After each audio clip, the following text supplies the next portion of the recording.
आज का विषय है क्या साकार है और निराकार, घट या घट की बाहर। आज इसी विषय पर विचार किया। शरीर में क्या साकार है, क्या निराकार है, और घट के बाहर सारे ब्रह्मांड में क्या साकार है और क्या निराकार। पहले हम यह जाने कि साकार किसको कहते हैं और निराकार किसको कहते हैं। जो हमारे आंखों से दिखाई देती है, जिसका आकार है, उसको हम साकार कहते हैं। और जो आंखों से नहीं दिखाई देती, जिसका आकार ही नहीं है, हम उसको निराकार कहते हैं। पहले हम घट के बाहर की बात करें। शरीर की बाहर, बाह्य जगत में आप देख रहे हैं, शरीर की बाहर वायु है, अग्नि है, जल है और पृथ्वी, यही पांच तत्व है। और एक है चेतन, चाहे हम उसको परमात्मा कह लें, चाहे सत कह लें, चाहे सत्ता कह लें, कुछ भी कह लें, लेकिन एक सत्ता है जो सारी सृष्टि को संचालित करती है, सबका नियामक है। वह एक सत्ता है।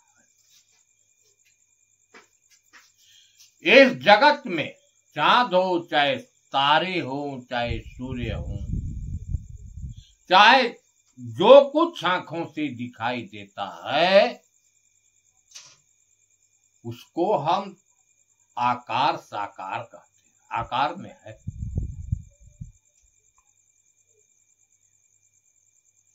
पृथ्वी का आकार है। पृथ्वी का रंग रूप दिखाई देता है। जल का भी आकार है, जल का रूप दिखाई देता है।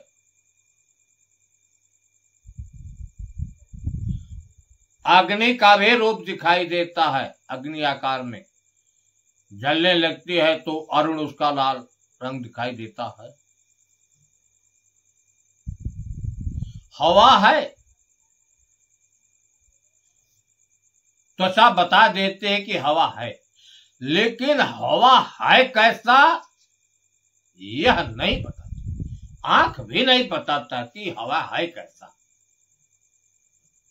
लेकिन स्वीकार करती है कि हवा है।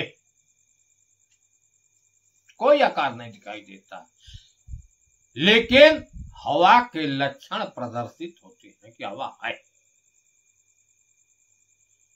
आकाश देख रहे हैं, आकाश है, खाली है, लेकिन कैसा आकार आकाश का है यह मालूम नहीं होता, न कोई आकार है।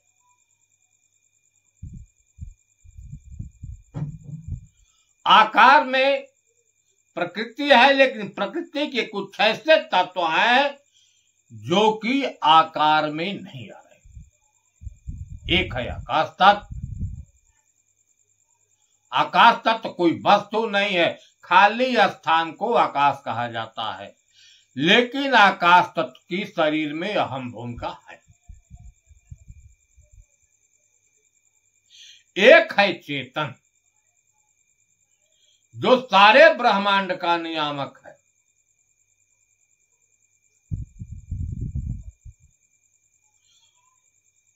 स्वीकार किया जाता है, बाहर न उसका कोई अनुभव नहीं, केवल एक मानंदी है बाहर। अनुभूति घट के भीतर होती है, बाहर कोई अनुभव नहीं हो रहा है। केवल मानंदी है।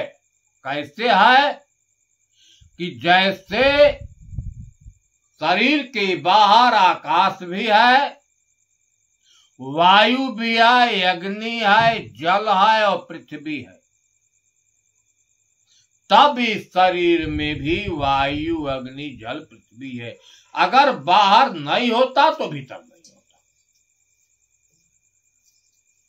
अब यह विचारणी बात है कि 5 तत्वों से बना जो शरीर है, एक सत्ता से चैतन्य है, जिसको हम चेतन कहते हैं, आत्मा कहते हैं, ब्रह्म। भीतर अनुभूति नहीं हो रही, भीतर तो अनुभूति हो रही है, लेकिन बाहर अनुभूति नहीं है हो रही है।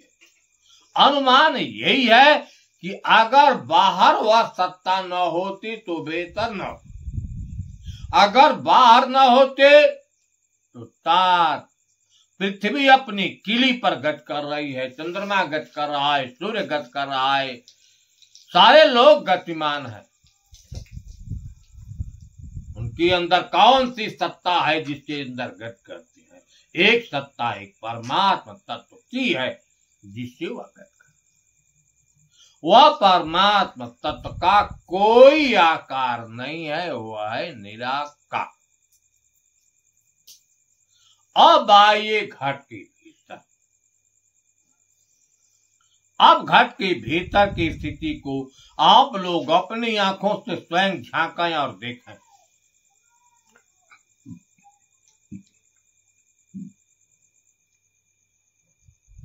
यह शरीर 5 तत्वों से बनी है। आकाश है, वायु है, अग्नि है, जल है।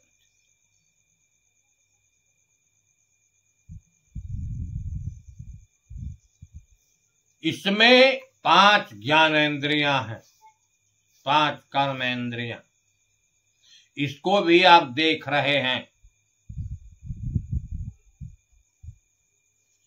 इसमें 10 प्राण हैं। प्राण वायु से श्वासा चलती है, अपान वायु मल मूत्र का परित्याग किया जाता है, अर्थात भीतर की चीजें बाहर होती हैं। व्यान वायु पौढ़ना, उदान वायु उठना, समान वायु बैठना, यह वायु है, उनकी क्रिया इस शरीर में है। कूर्म वायु से पलकें झपती हैं, क्रेंकल से छींक आता है, शेष दीर्घ से ढकार और देवदत्त से जमाई, और एक धनंजय वायु है जिससे कि शरीर में सूजन हो जाए। थोड़ा और प्रमाण में देखें कि वास्तविकता में 5 तत्व हैं कि नहीं। 5 तत्व को 25 प्रकृतियां। आकाश तत्व की प्रकृति क्या है इस शरीर में? आकाश तत्व है तब प्रकृति है। काम है, क्रोध है, मोह है, भय और शोक, यह क्रियाएं आकाश तत्व से होती हैं।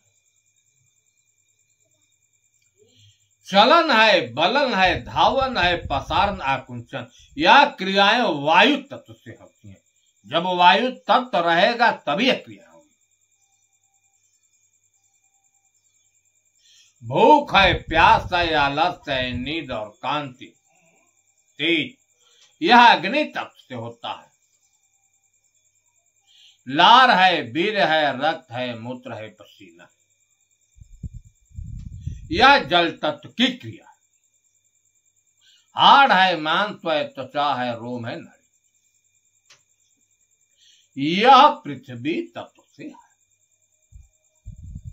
आपने देखा कि वास्तविकता में इस शरीर में 5 तत्व विद्यमान हैं। विचार करने पर ऐसा मालूम होता है, लेकिन आकार किसका है? आप देख रहे हैं इस शरीर में पृथ्वी तत्व का आकार है। पृथ्वी के अंदर गंध भी है, पृथ्वी का स्वभाव भी है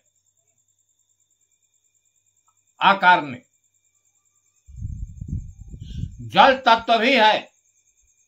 जल तत्व न होता तो रक्त, लार, बीर, पसीना ये सब न होते। अग्नि तत्व भी है, भूख, प्यास, आलस, नींद जो है अग्नि तत्व की क्रिया है। हम जो चलते हैं, दौड़ते हैं, हाथ पसारते हैं, सिकोड़ते हैं, यह वायु तत्व की ही क्रिया है। काम, क्रोध, मोह, भय सब आकाश तत्व की क्रिया है। लेकिन विचार करने पर आप देखें, पृथ्वी का तो आकार है, जल का आकार है, अग्नि का आकार है, इस शरीर में देखते चलिए इनका आकार है। इस शरीर में हवा का कोई आकार नहीं है, लेकिन हवा के गुण प्रदर्शित होते हैं कि हवा है, क्योंकि चलन, बलन, धावन, प्रसारण यह हवा का ही गुण है, यह उसके लक्षण है। आप देख रहे हैं आकाश तक कोई आकार नहीं, तो आकाश तो मात्र शून्य है, शून्य ही आकाश है, कोई आकार। इस शरीर के पांचों तत्वों में आकाश जो है निराकार है। वायु तत्व का भी आकार नहीं, लेकिन वायु तत्व है, उसके लक्षण है। अब देखिए, इस शरीर रूपी घर में रहने वाले कौन लोग हैं, उनकी क्या स्थिति है। एक है चेतन, चाहे हम उसको आत्मा का लें, चाहे ब्रह्म का लें, चाहे राम का लें, चाहे हरि का लें। दूसर की है उसकी माया शक्ति, जिसको हम अंतःकरण नाम से जानते हैं। अंत माने भीतर, क्रिया को जन्म देने वाले, उनको हम मन, चित्त, बुद्धि और अहंकार नाम से भी जानते हैं। साकार उसको कहते हैं जिसको आंख देख लेती है। आप विचार कीजिए, क्या मन को आंख देखती है, बुद्धि को आंख देखती है, चित्त को आंख देखती है, अहंकार को आंख देख रही नहीं देख पाती। इनका कोई आकार नहीं, इनके अंदर गुण है, लक्षण है, लक्षणों से ही पहचाने जाते हैं।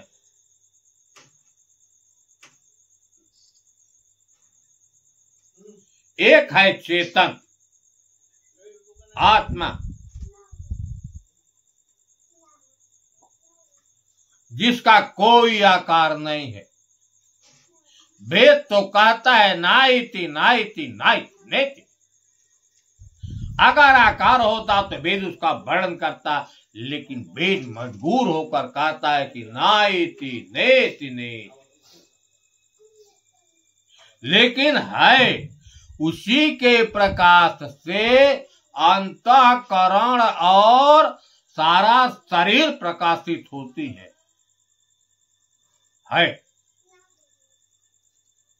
कोई आकार नहीं, लेकिन उसके लक्षण प्रदर्शित होते हैं। चेतन को देखें, चेतन का गुण है चैतन्यता। शरीर में चैतन्यता उस क्रिया को कहते हैं जिसमें 5 ज्ञानेंद्रियां, 5 कर्मेंद्रियां, अंतःकरण, मस्तिष्क, ब्रेन सब काम करते हो। उस हालत में हम चैतन्यता कहते हैं। चेतन है तो चैतन्यता होगी।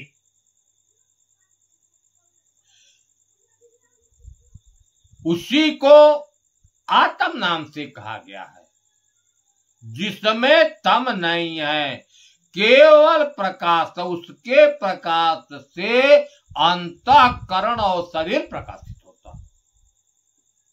इसका कोई आकार नहीं है। आज तक किसी ने नहीं वर्णन किया कि परमात्म तत्व का कोई आकार नहीं, लेकिन लक्षण है।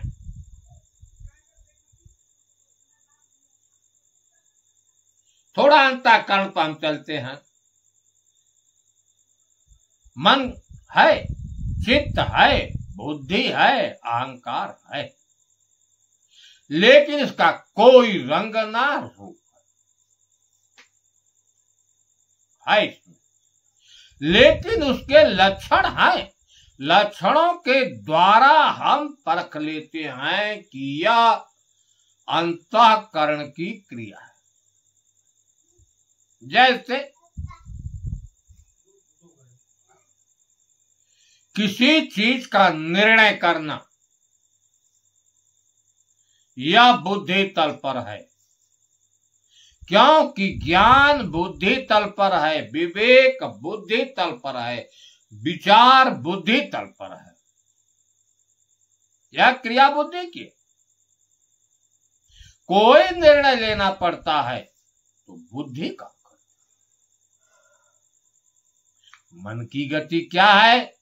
मन अनवरत गतिमान है, दौड़कर विषयों में जाता है, क्योंकि इसकी उत्पत्ति का केंद्र प्रकृति ही है। माया ते मन उपजे। कबीर साहब ने कहा मन की उत्पत्ति माया से है, तो मन, चित्त, बुद्धि, अहंकार, इनकी उत्पत्ति भी माया से है। तो माया गतिमान, मन दौड़ने वाला है, गतिमान। जितने संकल्प विकल्प उठते हैं मन तक पर, जितनी कामनाएं उत्पन्न होती हैं मन तक पर, चाह मन तक पर, इत्यादि लक्षणों के जरिए हम मन की गति को जानते हैं कि ऐसी क्रिया हो रही है। तो मन की चित्त को देखें, कोई आकार नहीं है, लेकिन चित्त के कुछ क्रिया हैं, लक्षण हैं। उन लक्षणों और क्रियाओं के जरिए हम जानते हैं। चित्त एक ऐसा यंत्र है कि हमने जो कुछ देखा है, सुना है, सब चित्त रूपी यंत्र में सब। हमारे जितने कर्म हैं, अच्छे हो बुरे हो, चित्त रूपी यंत्र में संग्रहित है, टेप है। शरीर पर किसी प्रकार की संवेदना उत्पन्न होती है, चित्त के अंदर नाना प्रकार की तरंगें उत्पन्न हो जाती है। जैसे कोई गाली दे दे, कान के जरिए कुछ श्रवण के जरिए शब्द प्रवेश कर गया, चित्त के अंदर नाना प्रकार की तरंगें उत्पन्न होने लगती हैं। क्यों गाली दी? ऐसे भाव चित्त के हैं। एक है अहंकार, अहम को जन्म देने वाला अहम या अग्नि तत्व से, अग्नि तत्व प्रधान है अहंकार। कहीं भी मैं का प्रयोग करना पड़ता होता है तो यही अहंकार है। क्रिया को जन्म देने वाला, करतूत को करने वाला यही हमने किया। आप देख रहे हैं कि मन, चित्त, बुद्धि, अहंकार का कोई आकार नहीं है इस शरीर में, लेकिन है, उनके लक्षण हैं। लक्षणों के मुताबिक हम परखते हैं। विचार करने पर यह निराकार है। इसमें रहने वाला जो परमात्मा तत्व है, चेतन, वह भी निराकार है। उसका लक्षण है कि अंतःकरण में जो कुछ क्रिया होती है उसको वह जानता है।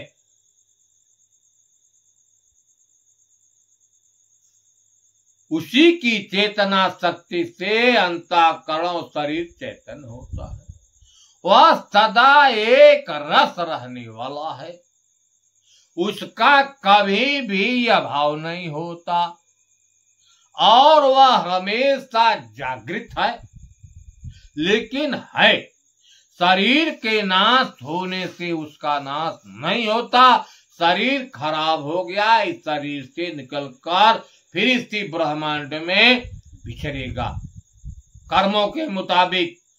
जैसे कर्म होंगे अच्छे लोकों में भी जा सकता है, नीच कर्म है बुरी योनियों में जा सकता है, रजोगुण प्रधान है फिर मनुष्य योनि में आ सकता है। जैसे उसके कर्म हो, निकलने के बाद इसी सूक्ष्म ब्रह्मांड में रहता है और कर्मों के मुताबिक पुनः शरीर मिल सकती है, वरना सूक्ष्म से कोई अगर योग्य है तो देवत्व को प्राप्त करके बिछड़ेगा। लेकिन आप देख रहे हैं इस जीव का कोई आकार नहीं। आकार जो है प्रकृति की ही है और प्रकृति में आकार जो है जल, अग्नि और पृथ्वी की है। बाकिया सब निराकार हैं, लेकिन इस शरीर रूपी घर में इनको लक्षणों को मुताबिक संतों ने परखा है और जाना है। साहे बंदगी, साहे बंदगी, साहे बंदगी।